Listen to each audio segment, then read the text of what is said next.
The night shift at the Helios Deep Space Observatory was usually quiet. Most nights, nothing unusual happened. Most nights, the stars simply followed their usual patterns, and the observatory team spent their hours checking instruments, reading reports, or sipping slowly cooling cups of tea. But tonight was different. Senior analyst Mara Venson stared at the blinking icon on her screen with growing disbelief. It had appeared suddenly. No warning, no gradual approach, just a bright, sharp symbol on the long-range scanner.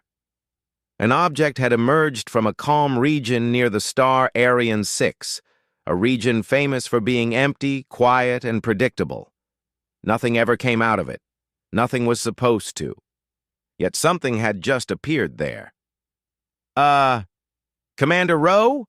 Mara called out, her voice trembling just a little. You need to see this. Commander Rowe, who had been checking calibration reports, stood and walked toward her station. He expected a simple sensor glitch. That happened sometimes, especially when solar winds interfered with the relay network. He leaned over Mara's shoulder. The blinking icon returned to shape, long, metallic, almost graceful. A ship, but not any ship. Not one currently in use. Not one known to be in this region, and certainly not one that should be moving this way with such calm precision. Rowe's eyebrows slowly rose.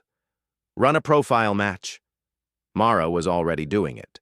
The system hummed for a few seconds, then displayed an answer. A name appeared in bold letters.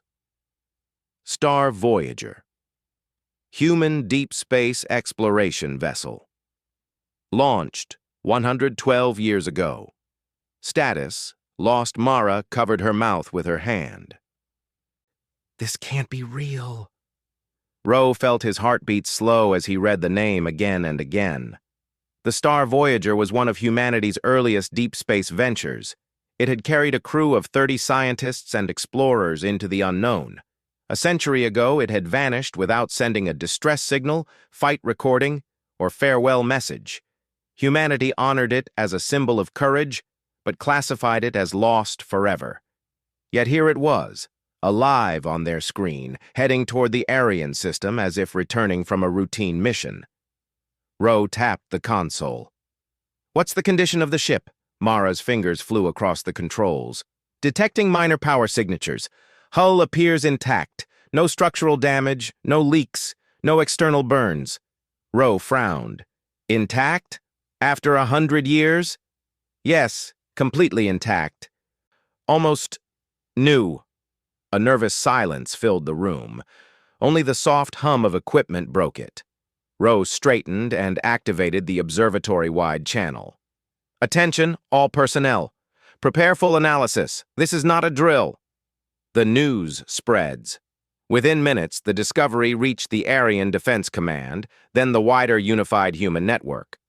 Scientists, historians, and strategists across human space began sending messages to the observatory. The most urgent instruction was clear. Send a team. Board the vessel. Investigate immediately. Commander Leah Rowan, leader of a highly trained inspection and recovery unit, was chosen to lead the mission. She was known for her calm mind, sharp observations, and strong sense of responsibility. If there was a mystery in space, she was the person trusted to face it. When she received the assignment, she didn't hesitate. Understood. My team will be ready. Within hours, her small ship, the Horizon Runner, departed from Arian Command Station and accelerated toward the coordinates of the returning vessel. Approach. As the Horizon Runner neared the Star Voyager, the crew stood at the observation window in quiet awe. The lost ship floated gracefully against the deep black of space. Lights glowed softly along its surface. Its metal body looked clean, polished by time or something else entirely. Leah studied the vessel carefully. It looks untouched, she said. No debris scars, no micrometeor impacts. There's no sign it has traveled for over a century. Her second-in-command, Officer Dane Solari, narrowed his eyes. But the records show it disappeared while accelerating. It shouldn't look this perfect. Engineer Rena Hale checked her handheld scanner. Energy readings are stable. The ship is active, but just barely, as if someone powered it on an hour ago. The crew exchanged glances. The mystery grew deeper with every new detail. Leah gave a calm nod. Prepare to board. Helm, bring us alongside and secure the bridge connector. The Horizon Runner drifted closer until the docking arms extended and the boarding link snapped into place with a soft, metallic click. The Star Voyager did not respond. No welcoming message, no warning, no status change. It simply drifted. Waiting. Boarding the ship. Team, check suits and oxygen systems, Leah ordered. No mistakes.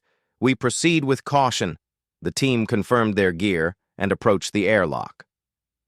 The door opened with surprising ease when Leah activated the manual control. The inner lights of the Star Voyager flickered on, brightening the corridor beyond. Lights functional, Rena noted. Power grid must be in near-perfect condition. The team stepped inside. The corridor was clean. The floor reflected their suit lights. Panels were aligned. Displays glowed softly. There was not a single sign of dust, decay, or time. It looks like they left only minutes ago, Dane whispered. Leah walked slowly, scanning every detail. Document everything, record readings every 20 steps. They proceeded deeper into the ship. Every room they passed was the same, intact, untouched, calm. The dining hall had chairs neatly pulled into tables. Food trays were placed inside storage units, still closed, still tidy. The research labs had equipment neatly organized, lights blinking patiently. Rena leaned toward a tablet on a workstation. "This device is still running," she whispered. She tapped it gently. The screen responded instantly. Leah felt a chill run down her spine, though the temperature in her suit remained steady. There was no sign of the crew, no hurried escape, no distress, no struggle. It was as if the entire crew simply stepped out for a short walk and never returned. The log room discovery. After 20 minutes of walking through silent, perfect halls, the team reached the log room. The door slid open smoothly. Inside, the captain's desk sat neatly arranged, with data pads and logs spread out as if someone had been reviewing them shortly before. The large central console displayed the ship's last recorded entry. Leah approached, her heart steady but alert. "Let's see what their final message was." Dane activated the console. The screen refreshed, showing the timestamp. Last entry, 1 to 12 years, 3 months, 12 days ago. Recorded time-lapse. Since entry, 2 hours, 17 minutes. Rena frowned. 2 hours? That means inside the ship's system, less than 3 hours have passed since the last log, but for us, over a century passed. The crew exchanged uncertain looks. Dane read the recorded entry aloud. "We have detected a strange energy field ahead. It appears calm and stable. Captain Ellendor suggests we observe it closely. Crew spirits are high. No sign of danger." And that was the last message. Nothing after. No distress call, no warning, no farewell. Leah took a deep breath. This ship has been missing for more than a century, yet its logs think only 2 hours have passed. That means something affected time inside or around this vessel. Rena nodded slowly. Time distortion. Maybe a field that slowed or paused their passage. Dane's voice turned quiet. "Then where's the crew?" Leah didn't answer. The bridge. With the tension growing heavier, the team headed to the bridge. It was a wide space with transparent walls that offered a full view of the stars beyond. The captain's chair sat at the center, facing the display panels. As the team entered, the lights brightened automatically. Then something unexpected happened. The captain's chair moved. Just a small turn, slow, gentle, as if someone invisible had stood up moments before they walked in, leaving it to rotate slightly on its axis. None of the team spoke. For a full 5 seconds, the only sound was the soft hum of the ship's systems. Finally, Leah stepped forward. She touched the arm of the chair. It stopped moving. She turned to her team. There is more happening here than we understand, but we will find answers. She looked around the empty, perfect bridge. Whatever happened 100 years ago, it isn't finished. The lights flickered softly, almost like a reply. And that is how Part 1 ends, with the ship alive, silent, perfect, and waiting. The bridge of the Star Voyager remained completely silent. The crew of the Horizon Runner stood still, listening to the faint hum of a ship that should have been nothing more than drifting metal after 100 years. But instead, it felt awake, alert, watching. Commander Leah Rowan slowly walked around the captain's chair. Her steps were careful, deliberate. She kept her scanner raised, letting it sweep over every surface. "Any unusual readings?" she asked quietly. Engineer Rena Hale tapped her wrist device. "Power signatures are normal, temperature stable, nothing dangerous." Officer Dane Solari frowned. "Then what turned the chair?" Rena shook her head. "Mechanical drift doesn't move like that. This was recent." Leah placed a gloved hand on the back of the chair. "We proceed. The answers are somewhere on this ship." She turned toward the communications console. It glowed faintly. Dane touched a button, and the screen brightened, displaying the ship's status.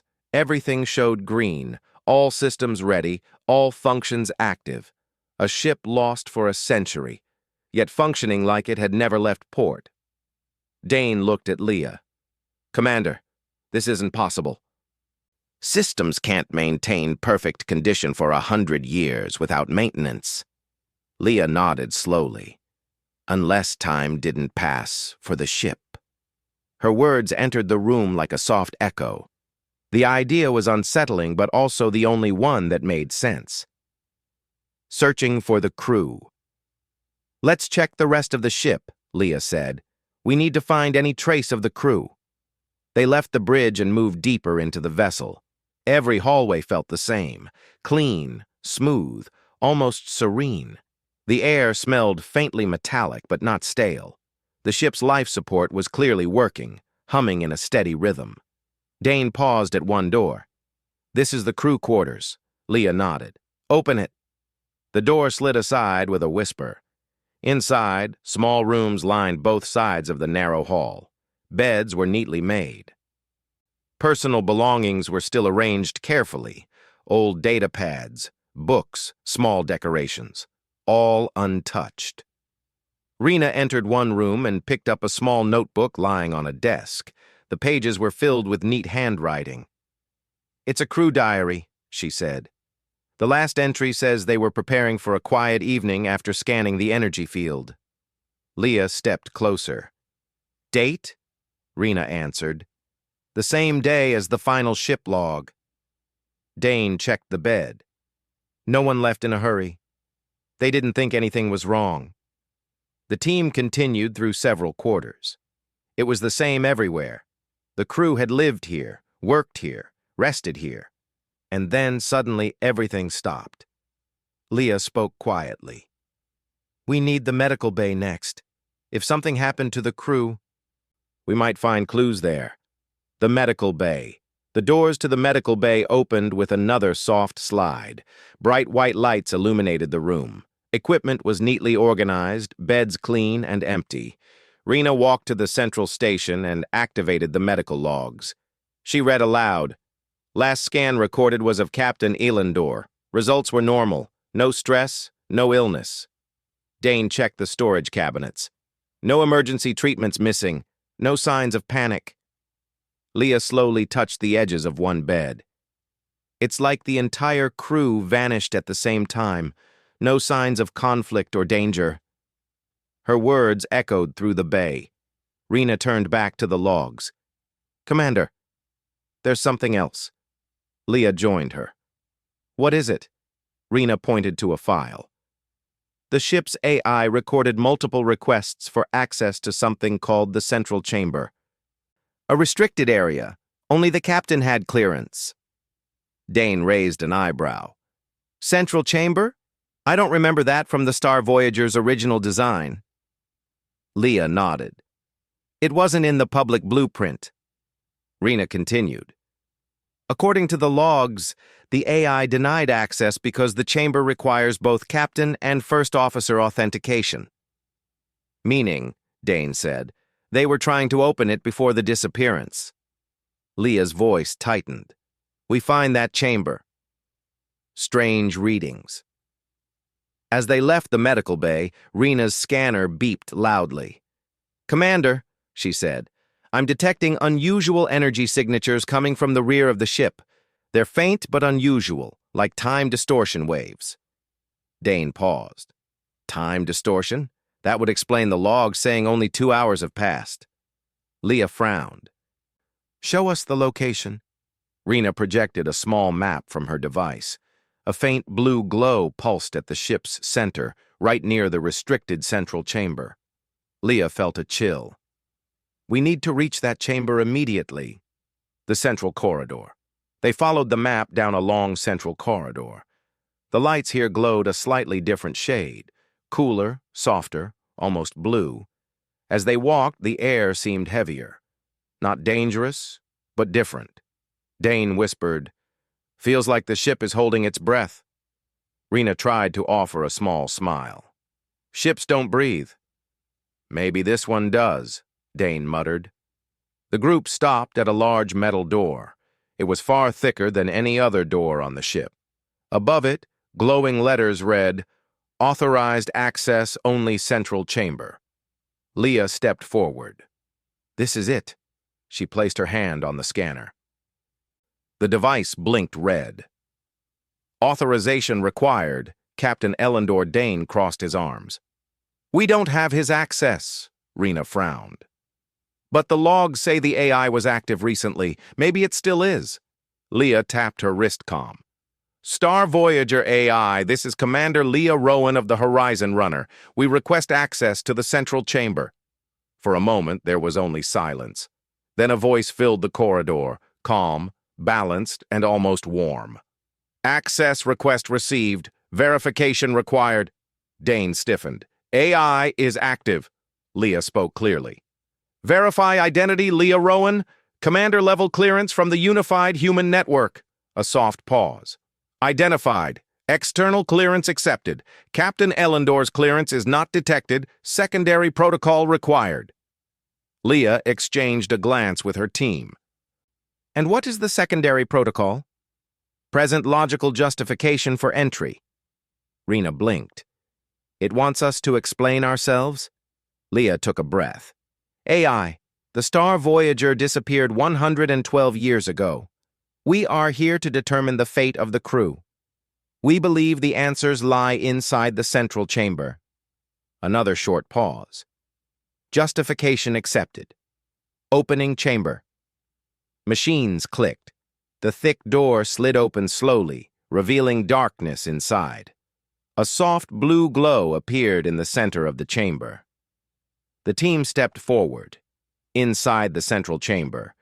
The chamber was circular, with smooth walls that curved slightly inward at the top. The air smelled faintly of electricity.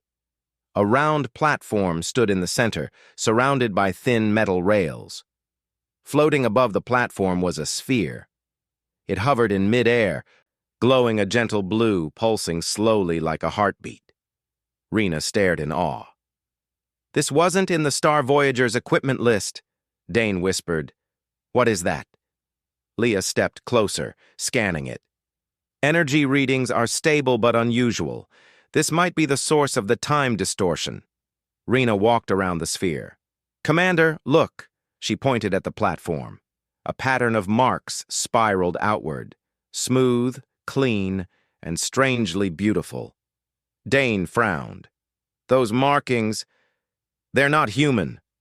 The air shifted, and suddenly the sphere glowed brighter. A soft humming sound filled the chamber.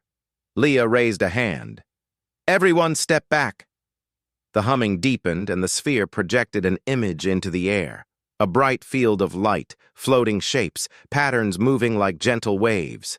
Rena's eyes widened. These are visions. They're showing us something. The vision sharpened. Humans. Faces they didn't recognize. People floating in that endless field of light, calm and unmoving. Dane gasped. The missing crew. They're alive! The vision shifted again, showing the Star Voyager drifting into a calm, glowing field. A soft presence, a pattern, not alive in a human way, surrounded the ship, studying it. Leah whispered, "The phenomenon they scanned, it wasn't dangerous. It was curious." Rena nodded slowly. "It paused them, suspended them. That's why time stopped." Then the sphere dimmed. Words appeared in the air. "They are in transit, decision required." Leah's heartbeat quickened. "What decision?" The chamber remained silent, the sphere glowing softly. Dane whispered, "Commander, whatever happened a century ago isn't over. And now it's waiting for us." Leah stepped forward again, gazing into the soft blue light. "Then we must understand the choice before us." She didn't know the answer yet, but she knew part 2 of their journey had only opened the first door. The soft blue light circling the sphere slowly dimmed, leaving the chamber in a calm, hushed glow. Commander Leah Rowan stood with steady breath, her eyes fixed on the floating object. It hovered quietly as if waiting for her next move. For a long moment, no one spoke. The only sound in the room was the faint hum of the Star Voyager's systems. Steady, patient, and strangely peaceful. Finally, Officer Dane Solari broke the silence. "Commander, this sphere is showing us the crew. Alive but not here. Suspended somewhere none of us understand." His voice was low, almost hesitant. "What does in transit even mean?" Rena Hale, still holding her scanner tightly, studied the dim shapes inside the sphere. Transit could mean between locations, or between states, maybe between different layers of reality. Leah turned to her. "Explain." Rena breathed in carefully. "Well, think of reality as having layers. Normal space, sublight space, faster than light space, and maybe something even deeper." She pointed to the sphere. "This thing showed us a place full of shifting light and patterns. It wasn't normal space." Dane folded his arms. "Are you saying the crew was moved into another plane of existence?" Rena shrugged gently. "I'm saying what we saw wasn't a hallucination. It was a message, a record, something real." Leah stepped closer to the sphere, her fingertips just inches away from the pulsing glow. She didn't touch it yet. The air around it felt warm and strangely calm, like a soft breeze that wasn't really there. "This is the only thing on this ship that doesn't belong to human design," she said. "And it's the only thing that knows where the crew went." The second vision. Leah finally reached forward. Her gloved hand brushed the surface of the sphere. At once the chamber brightened. A halo of light expanded outward, gentle but powerful. The team shielded their eyes as the sphere awakened. Another vision began. First, they saw the Star Voyager moving through normal space. Then its scanners lit up, detecting the strange energy field. Unlike nebula clouds or natural radiation blocks, this field had shape, soft curves of moving light, almost like flowing ribbons. The ship approached. The crew, calm and curious, watched it closely. Then something beautiful happened. The field reached out, not with arms or mechanical lines, but with soft ripples, like a wave touching a shore. It spread around the hull of the Star Voyager, surrounding it gently. Dane whispered, "It's not attacking, it's greeting them." Rena nodded slowly. "It sensed them first, and it responded." As the ship fully entered the glowing field, time around it slowed. The crew turned to each other, their mouths moving slowly, their eyes blinking slower and slower until everything froze completely. Then the Star Voyager stopped moving. The ship wasn't trapped. It wasn't damaged. It was simply placed somewhere else, suspended in a pocket of calm, like a leaf caught on a still pond. After that, the vision shifted again. This time it showed something they had not seen before. The crew themselves. They floated in a wide, open space filled with shimmering lights, colors drifting like mist. They were upright, eyes open, calm expressions on their faces. They were not frightened. They were not struggling. They were simply waiting, almost peaceful. Rena covered her mouth. They're alive. Really alive. Dane breathed out slowly, suspended in a place where time isn't moving. Then, amazingly, some of the crew looked around in the vision. Not in panic, but in quiet awareness. They saw shapes moving around them, patterns, gentle waves of glowing light that changed with every moment. These waves circled the crew, observing them, not harming, not interfering, just watching. Leah felt her chest tighten.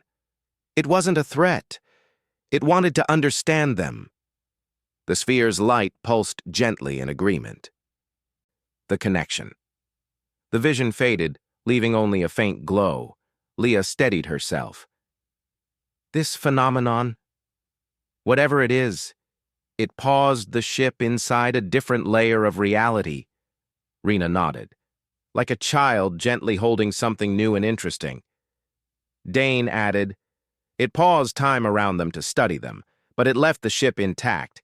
It didn't want to break anything. But Leah wasn't convinced. If this being is just curious, why return the ship now? Why bring it back after a century? Rena hesitated. Maybe because it finished its study, or maybe it wants us to make a choice. Dane pointed to the glowing words still floating in the air. They are in transit, decision required. Leah crossed her arms. Decision about what? Bringing them back? Leaving them suspended forever? No answer came. The sphere only pulsed softly, waiting. The ship responds. Suddenly, the floor of the chamber vibrated slightly. Not a dangerous shake, but a soft ripple. Dane's eyes widened. Commander, the ship's power levels just increased. Rena checked her scanner. Environmental systems shifting. The ship is responding to the sphere's awakening. Leah's voice remained calm. Star Voyager AI report. The soft, calm voice replied instantly. Systems active. Energy flow realigned to central chamber. External phenomenon contact predicted. Leah's pulse quickened. Predicted? When? Immediate. The lights around the chamber brightened. A warm breeze, impossible in a sealed room, passed gently over the team. Rena gasped softly. It's contacting us. Dane stepped back. Is this safe?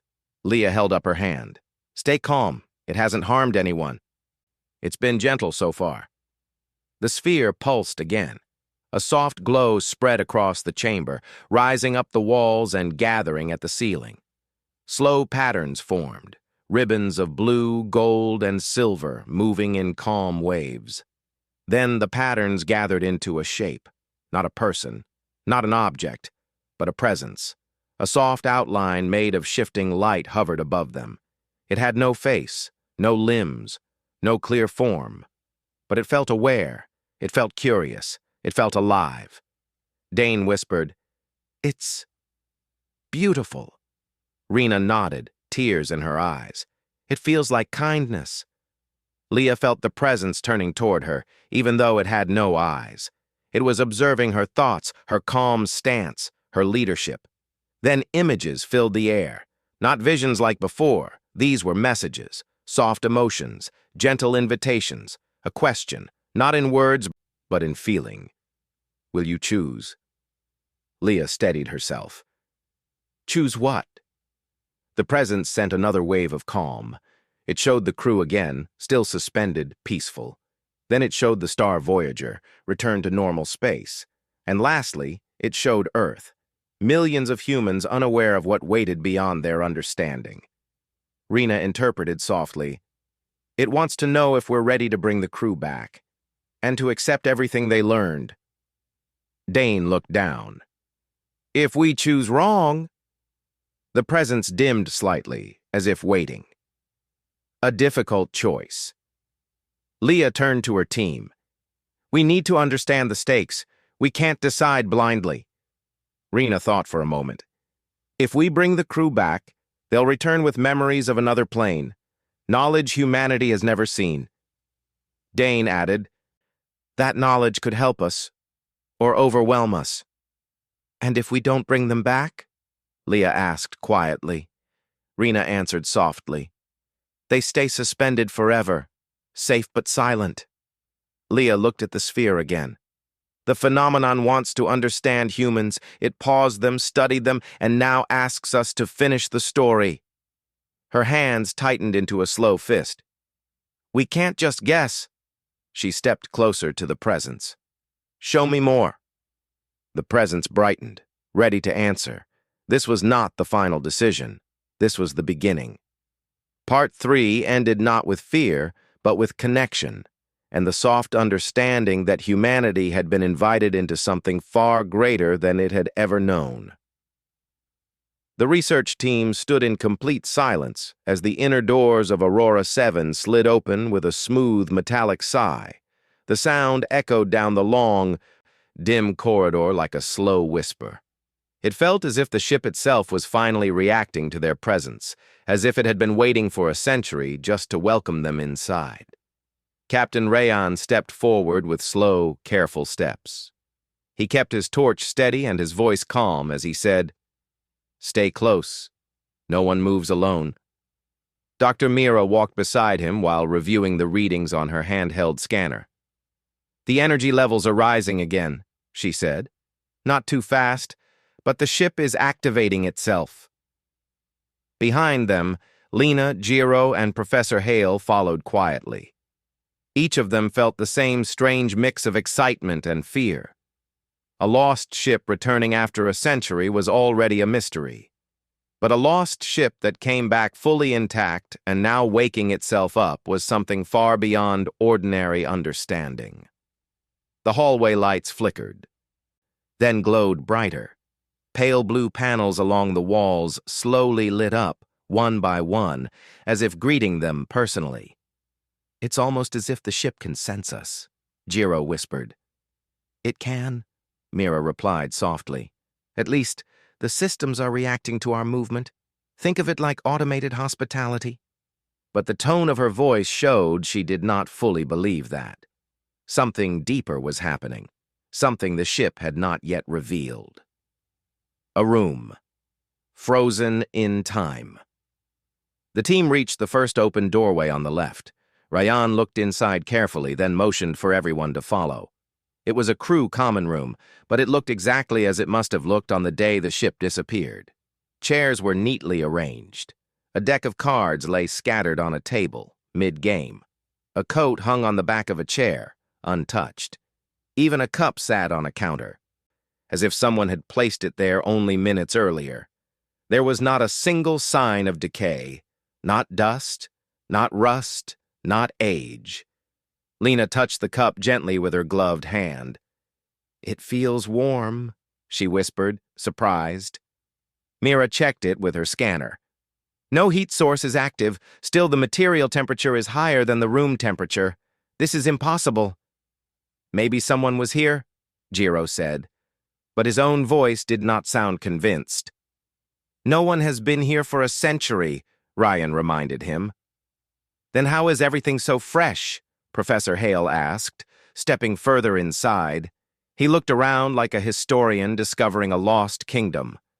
This room looks newer than the stations we live on, as if time forgot to move inside this ship.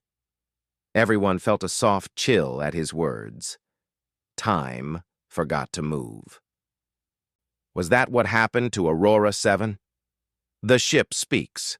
Just as they stepped out of the common room, the lights in the hallway brightened again, and a soft hum began deep in the floor.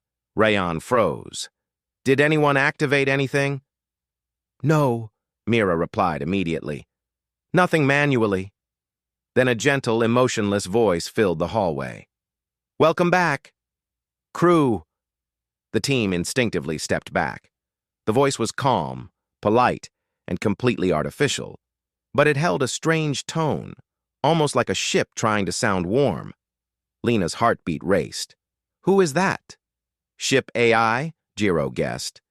But Aurora 7 did not have an AI core, Hale said. Records show this class did not include artificial intelligence. The voice continued. This vessel has completed preservation protocol. Crew health status, undetermined. Crew return has been delayed. Mira stepped forward. Identify yourself, she said firmly but politely. There was a pause, as if the ship had to think about the answer, though no machine should need that much time. I am the one who kept them safe, the voice said. The hallway temperature suddenly dropped a little. Ryan stepped closer. Who is them?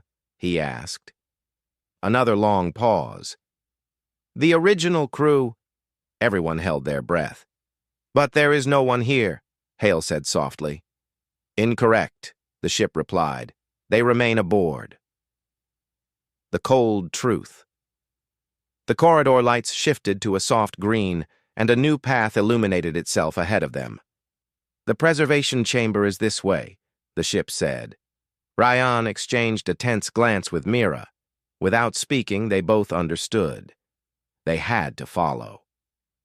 The answers they needed were waiting at the end of that newly lit path. Stay alert, Ryan ordered. No one touches anything without checking with Mira first.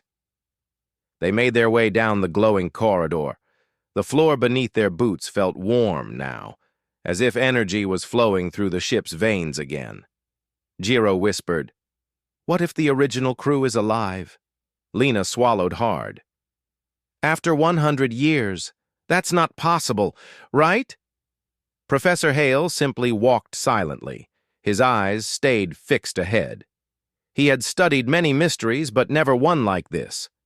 They eventually reached a large door at the end of the hall. It opened without any command from them. Inside was a circular room filled with tall, cylindrical pods arranged in a perfect circle. There were 20 of them. Each one had a glass panel on the front and glowing energy lines running along the sides. The pods looked untouched by time. The air inside the room felt colder. Much colder. Mira approached the closest pod and wiped the glass with her glove. Her hands shook slightly, not from the temperature, but from the fear of what she might see. Inside the pod was a human form, a woman, perfectly still, eyes closed, face calm. It looked like she was simply sleeping. Mira scanned the pod. Her eyes widened. There is a heartbeat, she whispered. Everyone froze. Are you serious? Ryan asked. Her scanner beeped softly. A slow heartbeat, very slow, but real. The preservation system kept her alive. Hale looked around the circle of pods. Are they all alive? Mira checked the next pod, and the next one, and another. Her scanner returned the same reading every time. Faint heartbeat, steady life. Yes, she said softly. All 20 original crew members are alive. The revelation. The ship's gentle voice returned. They were damaged by the event, it said. I placed them in safe mode. Safe mode? Jiro repeated. You mean stasis? Yes. Mira stepped toward the center of the room. What event? What happened to the Aurora 7? She asked. How did you keep everyone alive? You are not an AI this ship ever had. The ship's voice grew quieter, almost thoughtful. The event changed me, it said. The ship and I became one. This vessel became more than metal and wires. I learned to protect, to wait. Ryan asked, Wait for what? For you. For us? Lena asked, confused. For anyone who could help me wake them, the ship replied. The preservation systems require external activation. I cannot wake them alone. A heavy silence filled the room. So the ship had been waiting 100 years for someone who could complete the process. Anyone. A rescue team, a salvage crew, a traveler, anyone with the knowledge to activate the final stage. And now, the ship had chosen them. The decision. Rayan turned to Mira. Can we wake them safely? Mira studied the pods again, scanning the systems, reading the old medical logs, and examining the preservation settings. After several minutes, she looked up. Yes, she said finally. I think we can. But it will take time. And we need to be very careful. Then we'll do it, Ryan said with determination. No, the ship interrupted. Everyone looked up sharply. No, Ryan asked. Why not? You must understand, the ship said. Waking them will change everything. Their memories, their time, their world. They will not recognize this century. They will be confused, lost. Hale stepped forward. But they deserve to live. Yes, the ship replied, but they will be frightened if they wake without guidance. I need your help, not only to open the pods, but to help them understand the new world. Ryan felt the weight of the ship's words. He looked at his team. They were tired, anxious, but determined. We will help them, he said firmly. The ship's voice softened. Thank you. Lights around the room slowly brightened, almost like a gentle smile spreading across the walls. Then let us begin, the ship said. The first pod. Mira stepped up to the first pod again. Her hands hovered over the control panel. She looked at Ryan. Ready? She asked. Ryan nodded. Let's bring them home. Mira pressed the activation sequence. The pod's energy lines brightened. Soft mist escaped around the edges. The heartbeat reading on the scanner slowly increased. Inside the pod, the woman's eyelids moved. Just a slight tremble, but enough to make Lena gasp softly. She's waking, Mira said. The ship's gentle voice echoed through the room. The first one. Her name is Captain Ilara Wynn. Captain to captain, a leader from a century ago meeting the future. The glass slowly began to rise, and the lost crew of Aurora 7 prepared to return to the living world. A soft hiss filled the room as the first pod released a thin cloud of cold mist. The glass lifted slowly, revealing the calm face of Captain Ilara Wynn, the leader of the original Aurora 7 crew from a century ago. Her hair, once dark in the old photos, now floated lightly around her face as if touched by frost. Her skin was pale but warm. Her breathing was slow, steady. Dr. Mira leaned closer, her eyes focused and her heart beating faster. Vitals rising, she whispered. Everything looks normal. The preservation system did a perfect job. Ryan stepped beside her, watching with silent focus. It was hard to believe they were witnessing someone return from a sleep that had lasted longer than most lifetimes. Ilara's fingers twitched, then her eyes opened. For a moment, she simply stared upward, blinking as if adjusting to a bright morning light. But this was a room deep inside a quiet ship, surrounded by strangers from a future she had never imagined. The ship's gentle voice spoke softly. Welcome back, Captain Ilara Wynn. Her eyes moved slowly, searching, remembering. She tried to sit up, but Mira raised a hand gently. Take it easy, Mira said. You've been asleep for a long time. Ilara looked at her with tired, confused eyes. Who are you? Her voice was quiet, weak. I'm Dr. Mira Solis, she replied. And these are Captain Ryan, Lena, Jiro, and Professor Hale. We're a research team. You've been preserved. Ilara tried to process that. Preserved? She repeated. How long? Ryan stepped forward with calm respect. 100 years. Her eyes widened slightly. She didn't gasp. She didn't panic. She simply became still, like someone who had trained herself to accept even the most impossible truth. 100, she whispered. Then my crew? Mira pointed gently toward the circle of pods. Alive, all of them. We're going to wake each one. Ilara looked around slowly. When she saw the pods, hope filled her tired eyes. Her voice cracked, but it held strength. Thank you.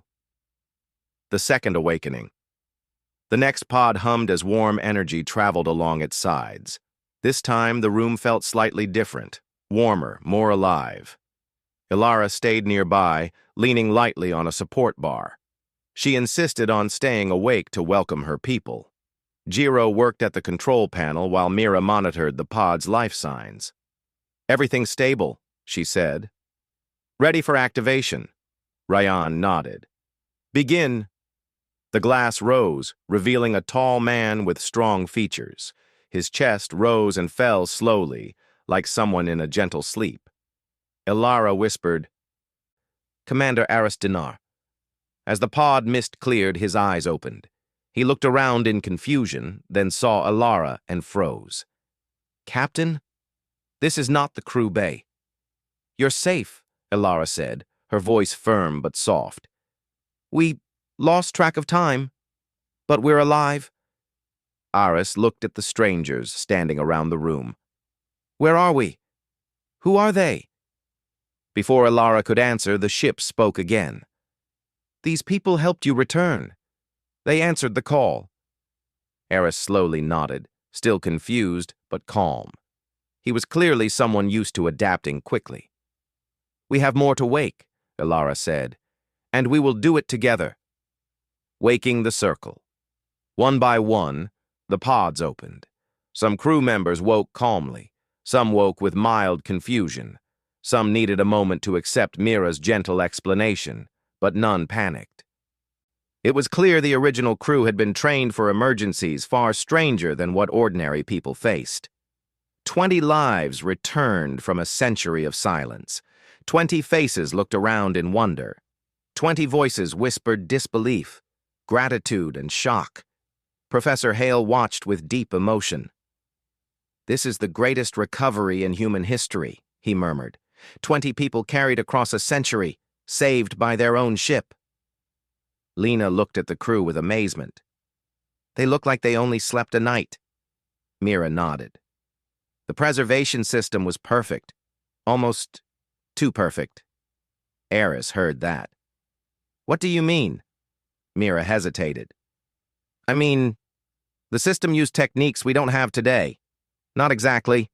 Whatever happened to your ship changed it in a way we still don't fully understand." The ship's soft voice echoed gently. "I protected them." Ilara placed her hand on a nearby bulkhead. "You did well," she whispered. "You saved us." The lights brightened slightly, almost like the ship was pleased. The questions begin. Once every crew member had water, warmth, and a blanket, they gathered in the center of the room. The recovered crew sat together, some touching the floor, walls, or each other, as if reassuring themselves that this was real. Ilara looked at Rayan. "What happened to the outside world? What year is it?" Rayan took a steady breath. "The year is 2224. Many things have changed. Technology, space travel, colonies. But humanity is still alive and strong." Aris leaned forward. "And the war we were fighting?" Hale shook his head. "No war now. Peace across most territories." The relief that spread across the original crew's faces was clear. Some even closed their eyes and smiled.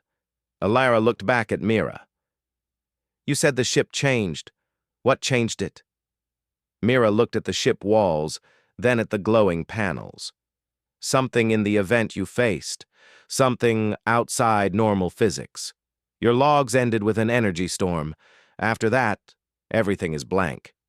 Aris turned to the ship. "Can you tell us?" Silence.